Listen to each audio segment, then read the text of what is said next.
जी हाँ नाज़रीन, drama serial Chaalbaaz की नेक्स्ट आने वाली एपिसोड में आप देखेंगे कि इधर अब हर बात में ही ख्याल रखने लगेगा असद आयज़ा का, और जानबूझकर जब ईशल और अनाया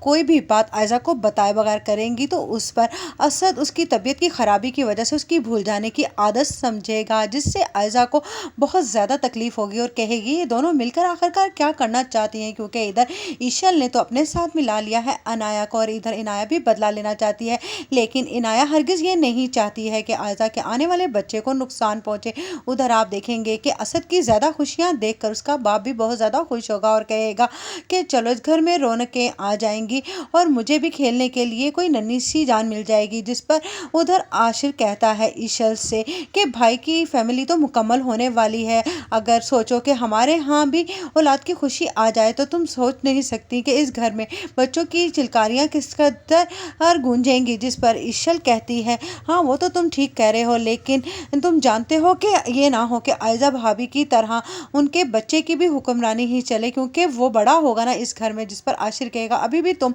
इन्हीं बातों को लेकर सोचती रहती हो, किस तरह की सोच रखने लगी हो ईशल तुम। उधर आप देखेंगे कि आयज़ा कहती है अपनी माँ से कि आप अनाया को समझाती क्यों नहीं है कि वो अपनी जिद छोड़ दे और पुरानी बातों को भूलकर नई जिंदगी में जिए। देखा नहीं आपने कि रोहान के साथ वो घूमने फिरने जा रही है, लेकिन उसके दिमाग पर अभी भी ये बात सवार है कि उसने कभी ना कभी शायान से मोहब्बत की थी और उस धोखेबाज ने उसे इतना बड़ा धोखा भी दिया था। जिस पर कहती है आयज़ा की माँ आहिस्ता बात करो, दीवारों के भी कान होते हैं, अगर किसी ने सुन लिया तो तुम जानती हो कि क्या होगा। तुम नहीं जानती कि तुम्हारी दादी वाली बात तुम्हारे बाप ने सुन ली है और अब उन्हें पता चल गया है कि जो कुछ भी माजी में हुआ वो मेरी वजह से हुआ था। मैं नहीं चाहती कि जो गलती मुझसे हो गई थी उसकी सज़ा तुम्हें मिले। जो कुछ तुम कर रही हो मेरे ही नक्शे कदम पर चलकर कर रही हो, घर को बर्बाद करना। जिस पर आयज़ा कहेगी मैं आप जैसी कोई हरकत नहीं कर रही, देखिएगा जीत आपकी बेटी की ही होगी, क्योंकि उस ईशल को तो मैं इस घर में टिकने नहीं दूंगी। अनाया को तो लगता है कि वो उसका साथ देकर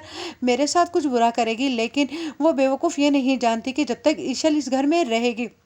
खतरे की घंटी हम दोनों के सर पर लटकती रहेगी। ईशल को इस घर से जाना ही होगा और उसे यहाँ से भेजने में इनाया ही मेरी मदद कर सकती है, लेकिन अगर वो नहीं भी करेगी तो उसे घर से निकालने के लिए